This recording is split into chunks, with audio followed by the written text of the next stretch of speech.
Yo, selamat datang di channel Warga Anime, warganya para wibu sedunia.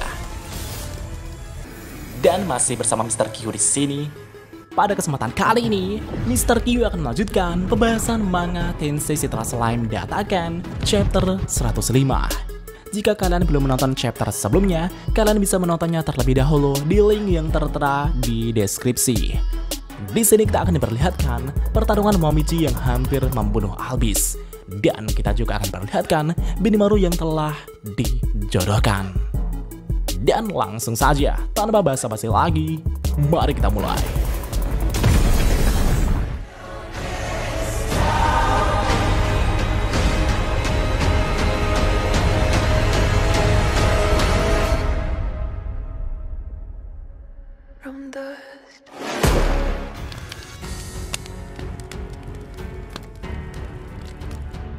Sebelumnya, Benimaru telah pergi ke desa Tengu untuk bernegosiasi mengenai pembangunan jalan tol yang menghubungkan Tempest dengan Sarion yang akan melewati pegunungan daerah Tengu. Meskipun negosiasi berjalan lancar, namun Benimaru sepertinya mendapatkan masalah tersendiri. Setelah itu, Benimaru kemudian menceritakan kepada Rimuru Sama tentang apa yang terjadi saat Benimaru dan Albis bernegosiasi di desa Tengu. Jadi pada saat itu, karena tetua Tengu dalam keadaan sakit, sebagai gantinya, Benimaru dan Albis kemudian disambut oleh putri dari tetua Tengu yang bernama Momiji. Momiji kemudian menanyakan, ada urusan apa kalian kesini? Apakah Raja Iblis Rimuru ingin menguasai tempat ini? Benimaru menjawab bahwa Tempest tak memiliki niatan seperti itu. Kami hanya meminta izin untuk menyeberangi pegunungan Kusha agar kami bisa terhubung ke dinasti Sarion. Momiji berkata, begitu ya, kalau hanya sekedar menyeberang, lakukan saja sesukamu. Tapi, apakah hanya itu saja urusanmu? Benimaru pun berterima kasih kepada Momiji. Namun masih ada satu hal lagi, kalau bisa, Benimaru juga meminta izin untuk menggali terowongan di gunung ini. Momiji yang mendengar itu pun sedikit terkejut. Tunggu sebentar, apa kau ingin menggali lubang pada gunung? Kau serius mengatakan itu? Benimaru menjawab, tentu saja. Tapi untuk sekarang, terowongan masih belum diperlukan. Benimaru hanya ingin memastikan saja bisa atau tidaknya demi mempersiapkan rencana ke depannya. Misalkan itu tak diperbolehkan, Benimaru juga tak akan memaksa. Namun ketika Momiji mendengar itu, Momiji pun sedikit tak terima jika Benimaru menganggap remeh gunung keramat di desa Tengu.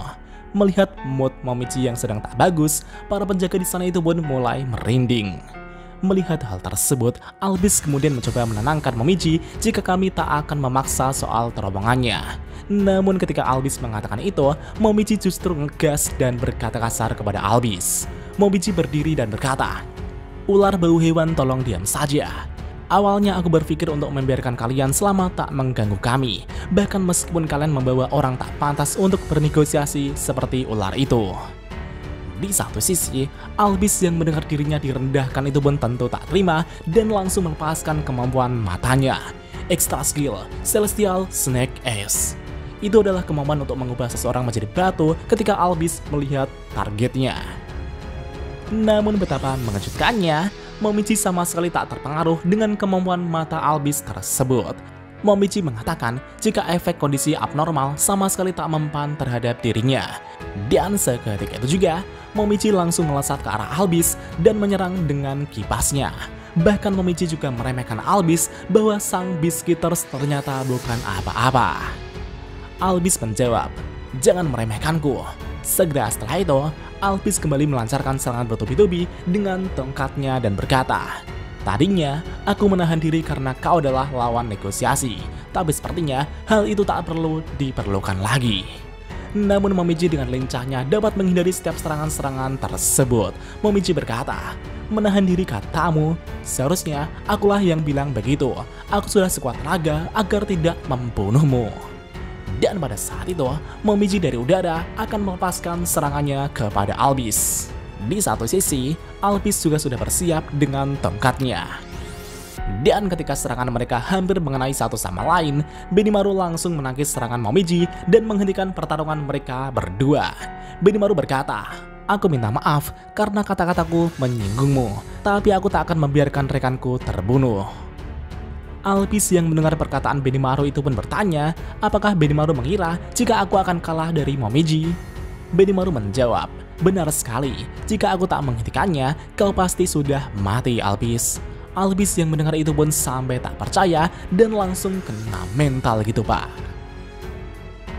Di satu sisi, Momichi mengatakan jika ia sudah menahan diri sebaik mungkin. Namun ketika Momichi ingin membela dirinya, ia langsung dihentikan oleh seseorang. Cukup sampai di situ, Momichi, pria itu benar. Kau tadi terlalu banyak mengerahkan kekuatanmu dan hampir saja membelah lawanmu menjadi dua bagian. Dasar putri bodoh. Tolong maafkan putriku yang tak tahu tata krama ini. Kali ini, akulah yang akan mendengarkan pembicaraanmu dari awal sekali lagi. Dan ternyata, orang tersebut adalah Kaede, ibu dari Momichi, sekaligus tetua dari desa Tengu. Setelah memperkenalkan dirinya, Kaede pun tersenyum ke arah Benimaru.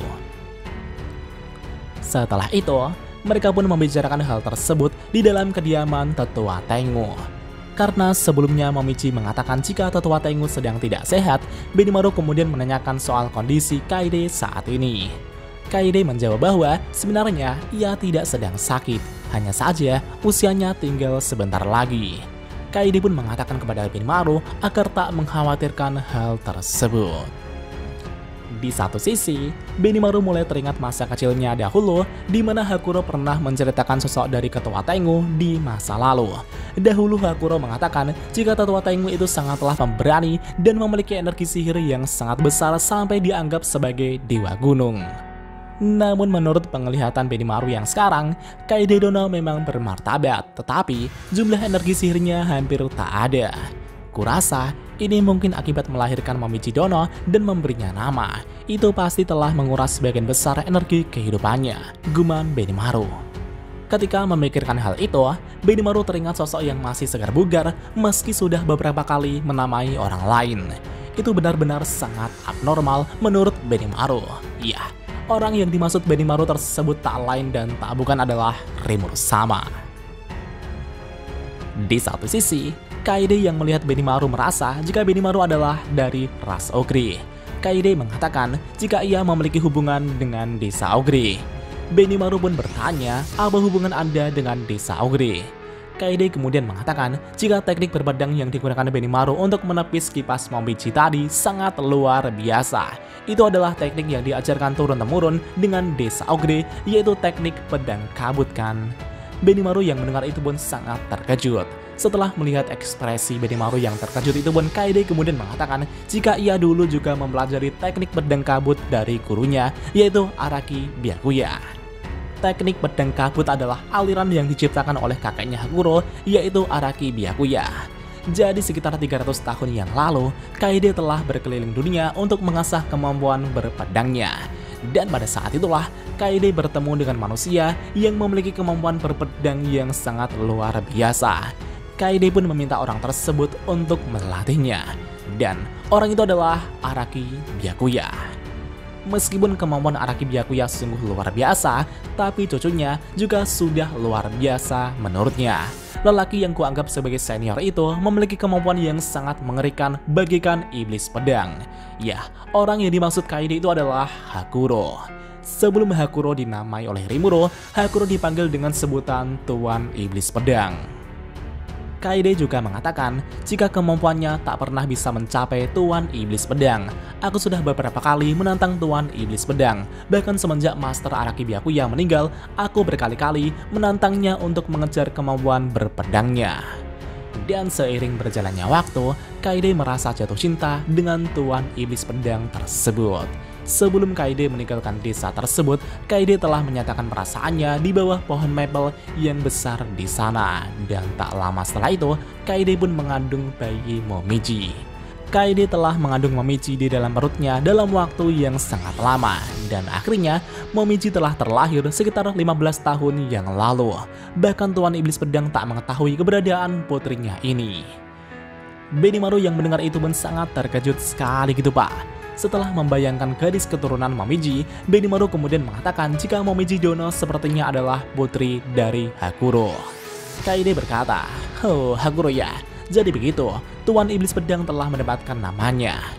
Benimaru menjawab, benar sekali, dia telah dinamai oleh Rimuru Sama dan sekarang dia masih mengajari murid-muridnya dengan sangat ketat. Dia juga sangat keras kepadaku sejak aku masih kecil. Kaede pun tersenyum dan berkata, begitu ya. Dengan begitu, aku bisa tenang karena lelaki yang luar biasa telah dibesarkan oleh Hakuro Dono akan menjadi suami dari putriku. Benimaru dan Momiji yang mendengar itu pun sangat terkejut. Bahkan Benimaru sampai menyemprotkan air yang sedang diminumnya. Setelah itu, Kaede kemudian akan kembali ke topik utamanya, di mana proposal Benimaru yang telah meminta izin untuk membangun jalan dan membuat terowongan di gunung. Kaede mengatakan jika ia akan menyetujui semua itu, dan sebagai tambahan, kami para Tengu juga akan bersedia tunduk pada Raja Iblis Rimuru Sama. Tetapi syaratnya adalah kau harus menjadi pasangan putriku, yaitu Momiji.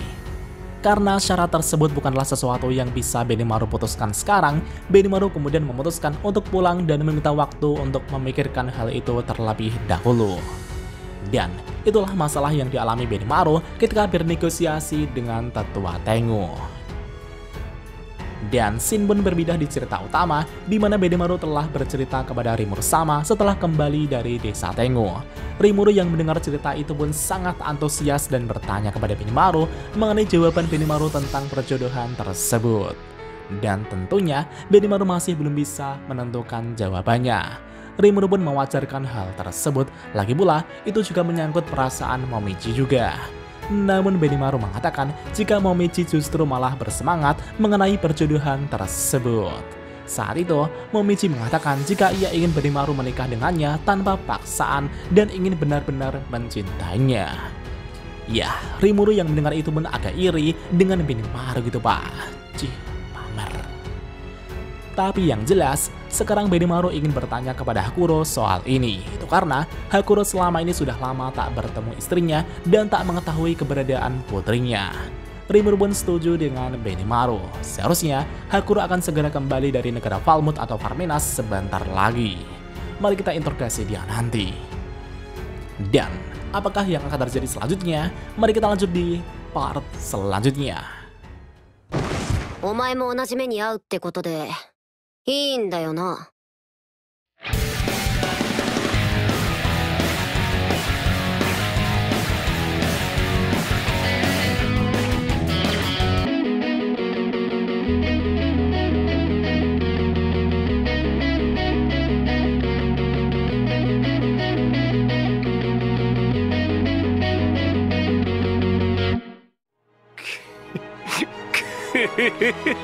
久しぶりの現世です。せいぜい楽しむとしましょうか。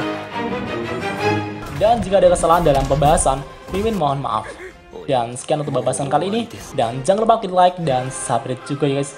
Tentu saja di Warga Anime.